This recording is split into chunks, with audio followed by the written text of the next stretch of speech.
Tonight we will examine concepts that may challenge your perception of the world around you. Strange creatures, chilling tales, and the occasional conspiracy.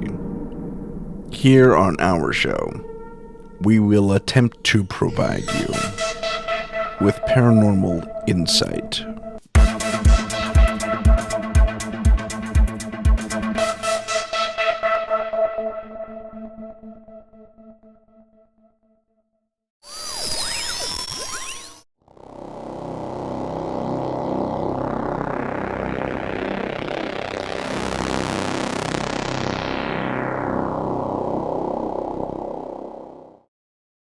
Hello, ladies and gentlemen, and welcome. My name is Tim Sudano, and I'm the host of Paranormal Insight. This week, I have an interesting article that I want to discuss with you.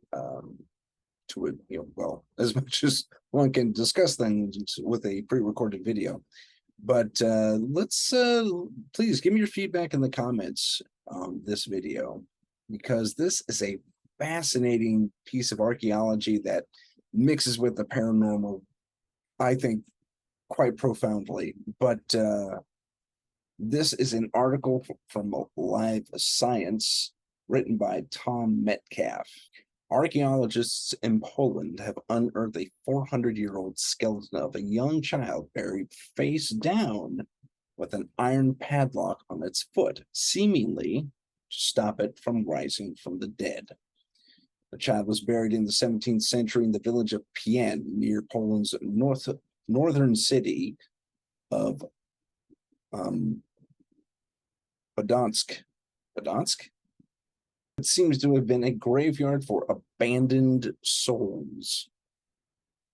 And the article alludes to what they mean by that a little bit long. And the child was poor and could not be afforded to be buried in the proper churchyard. So she was in not the church graveyard, in the graveyard for abandoned souls outside of church grounds.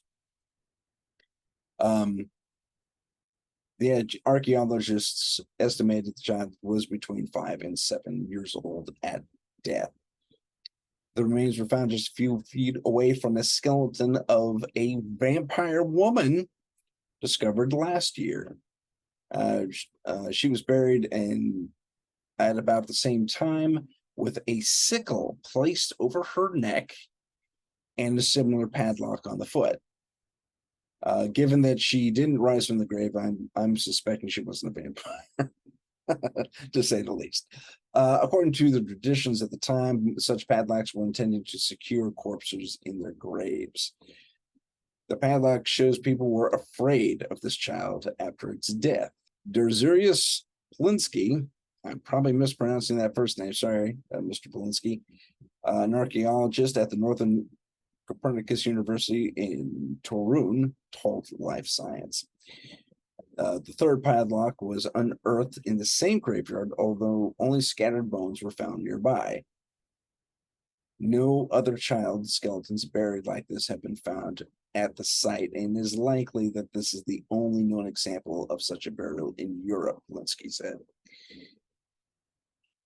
And I will show you the ancient padlocks. They're almost U-shaped. I'll include those in the video here. But it's fascinating to 400 years ago, people were legitimately afraid of the dead rising from the grave as either, zombies or vampires or some other type of undead creature. It's just amazing to me. The article goes on that Polinsky has led excavations in Pien for several years, and his team has discovered about 100 graves there. Another 13 graves were unearthed during the latest excavation, I guess including this child. The graveyard was not the regular burial place in the village, which I explained before. So which would have been within the sacred boundaries of a church. They don't know where that church is, apparently. They found this alternate graveyard, not a proper graveyard. So I guess Pian has been building on top of its ruins a lot at least over the last 400 years. This lesser graveyard also seems to have been the place where abandoned souls were buried away from the church, even if they can afford a better funeral. That's interesting. The vampire woman, discovered last year with a sickle placed over her neck, was obviously wealthy. The archaeologist found gold threads in her garments and flecks of gold on the palate of her skull, which indicated she had drunk a medicine containing gold. That's interesting. I guess some sort of purification ritual.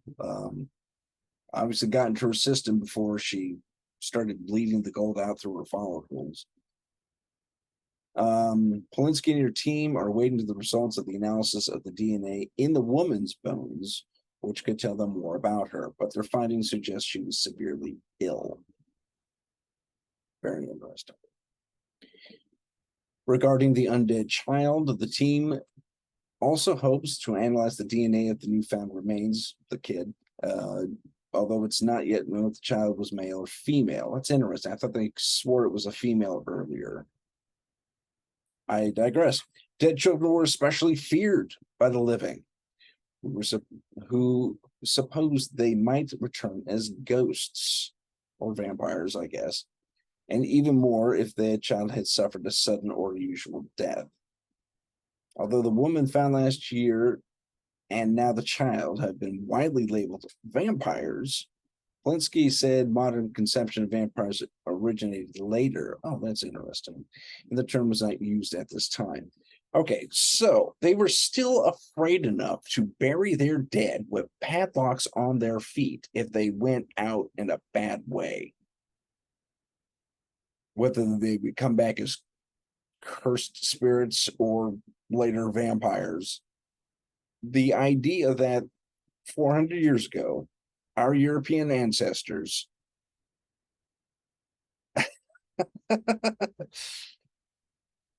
thought the possibility was so prominent that they had to lock their dead in their coffins. Very interesting. To finish the article, the bones of several other children have been found at the site, but their remains seem to have been undisturbed, and no other child skeletons have been found with padlocks. Very, very interesting. A side note, one jaw fragment from a child is stained green, which is interesting, and the archaeologists think it was buried with a copper coin in its mouth, which makes sense. That's a common tradition back then. Polinsky and his team are now analyzing the remains found in this year's excavation, and they hope to return to the site next year, see what else can be found. Well, I don't know about you, ladies and gentlemen, but that is beyond fascinating to me. The idea that our ancestors were paranoid to the point that they would say, to make sure you don't arrive from the grave, we're going to, in the woman's case, stick a sickle across your neck. So if you sit up, you get decapitated. And we're going to padlock it to your coffin. Okay, so you may have heard the story. Not the story, it's historical fact. They were burying people who were alive a lot because they mistook a narcolepsy or extreme narcolepsy, or even severe fainting spells or some sort of epilepsy as a sign of death, because you go still for a while and maybe you're breathing shallow and all that fun stuff. And they didn't know to check the pulse 400 years ago, commonly, like we do today. We're very well educated today, actually, but back then, not so much. So, yep, he's dead, she's dead. Chuck her in a coffin, and they used to run a line down for like 3 days, I think. They ran that line down, and if you woke up, oh man, I couldn't even imagine this. or rather I can, and it's frightening. And if you woke up inside a coffin, you're well and truly alive. Ding, ding, ding, ding, ding, ding, ding. You pull that little string, goes up to a bell, and the gravekeeper is standing watch, waiting for that little bell to go ding, ding, ding, ding, ding. And then they dig you up. Oh man. Hopefully in time. And there were a number of, not a lot, but there were a number of cases where that did occur. And it became a tradition for a short while, even here in America. But so there was, and then there's the polar opposite, which is the article we just read, which says, we're making sure you stay dead. If you wake up and you come back after what you went through, you're not good. So the question remains, what started this tradition? There is a ton of research on this. There's a ton of lore on this. There's a ton of half-truths and, just completely made up stuff. They did have this problem where they were burying people who were alive. So they ran the string.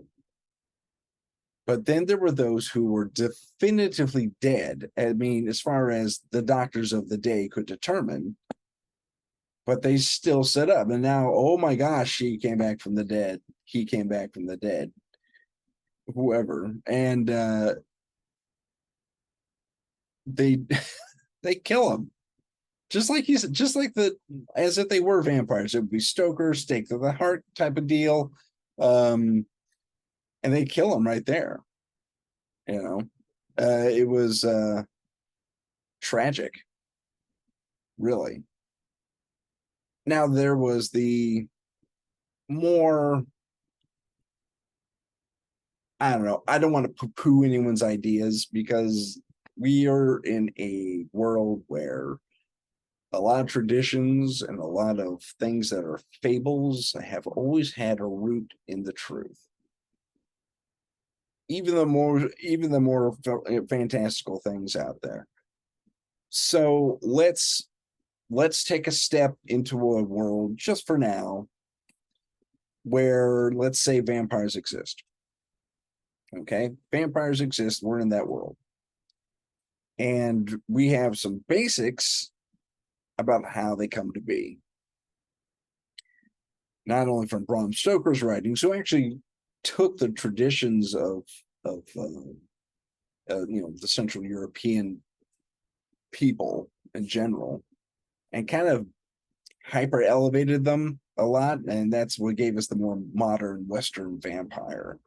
But it was held that if your person started acting weird prior to their death, and it wasn't so with fame marks showing up in their neck necessarily. That wasn't the case at all. They were acting bizarre somehow. They were acting different. Now, this could be early form of bipolarism before it was even diagnosed. It could be, or thought of really, an early form of some sort of other ailment common to the human condition. And things, our earlier ancestors said, oh my God, it's evil spirits. It's something, or something along those lines. And maybe sometimes it was evil spirits. I'm not saying that's not a possibility. But again, we're living in the realm, for now, for the purposes of this segment of the story, that vampires are real.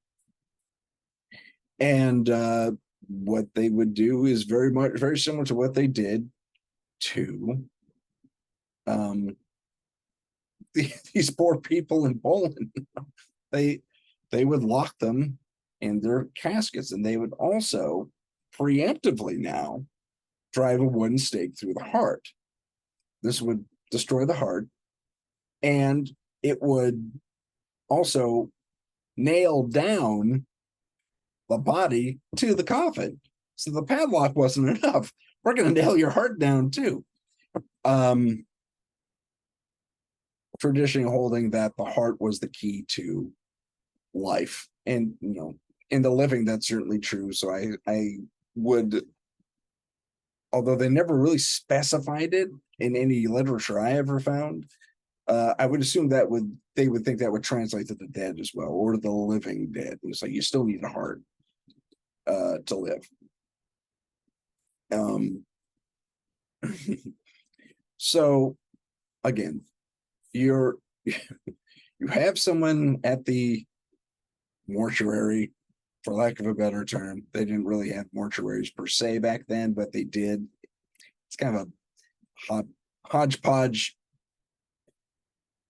place at a church usually, where the dead were laid down and the caskets were built around them. And there was like there is today, there was kind of a waiting period. I don't know. I guess the dead were observed to a degree, or they were dressed properly for viewing, possibly, if you were rich enough to afford that. Excuse me. But there was a minor waiting period, and then if you had suspicion of being a vampire, the priest, or there was a name for it, kind of like a blessed person, civilian, but a blessed person, not a priest necessarily, as in the Catholic, from the Catholic Church per se, but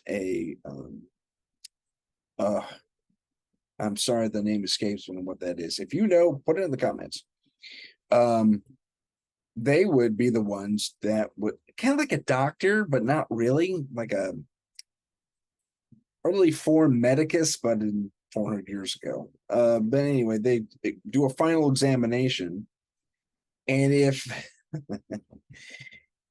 and if there was any trace of something wrong with the body, for instance, blood trickling out of the nose, mouth, or ears, which happens in decomp. When you're dead, you decompose at different rates. Not everyone decomposes at the exact same rate. Not everything decomposes at the exact same rate. So there you have it. So if you had traces of blood, especially coming out of your mouth, oh, okay, he's getting the stake through the heart and the chains on the ankles. Man. And they were then, I think then they were judged as far as where they're getting, but well, I'm not burying them in a church graveyard. We're going to bury them in this other graveyard, just like the article mentioned. Whether you can afford to be buried in the church or not. So off you get shipped to the what do they call it? The abandoned souls graveyard. Okay. I think you're even, if I remember correctly, at least in some instances, if these traces were there, the priest wouldn't give you last rites. So you got chucked over to the abandoned souls graveyard. If you could get a stone or a marker, you were lucky, but mostly you were kind of hosed. You were buried in an unmarked grave, or you were given a number, maybe given a number. But to give you a marker, I guess, was to acknowledge you somehow in the face of evil. It was kind of a funny little, like a sub tradition, like a regulation, but it was like a substrate of these weird regulations where they said, if we like giving power to a name, if you're determined to be evil, we don't want to display your name because that'll give you power to come back, and so on and so forth. A lot of families defied this and created their own. This is where you get the wooden cross on graves and stuff like that, because it was a cheap way to do it, and enough people knew enough to burn the name into the wood. And a lot of the times they were kicked down like a week later, but by either the gravekeeper or the priest walking the graveyard, just checking things out, or some staunch passerby who says no, None of that. That's inviting evil. So these unmarked graves get lost for 400 years, and then we have what we have in Poland, for example. So stepping back into our world where vampires are suspiciously not real. Although I like to write about them in my books and in my scripts. But it's everything everything about this speaks to an interesting time where, yeah, the dead could rise from the grave. And it still begs the question, what actually happened one night? Is it a matter of some bizarre medical condition, like, say, epilepsy or narcolepsy? Or so what did happen to trigger this paranoia? And it happened way before the vampire was officially noted. Okay. According to the article. So what happened? What was the event or series of events that gave rise to this fear that the dead were coming back from the grave? Things to ponder. Hopefully I'll have an answer for you in the next couple of weeks. I should let everyone know that I will be ending my season soon. I'll have another 2 episodes out at the regular intervals. I'm going to be going into production on a film of mine. I'll have something up about that a little later on. And I will be doing a Halloween, a Thanksgiving, and a Christmas episode before I start up again in January. So 2 more episodes left in the regular season of Paranormal Insight. I thank you for can't talk. I thank you very much for watching and listening, and you have a fantastic rest of the week. Take care. Thank you for watching and listening. Please click the subscribe button and activate notifications for future episodes and other content.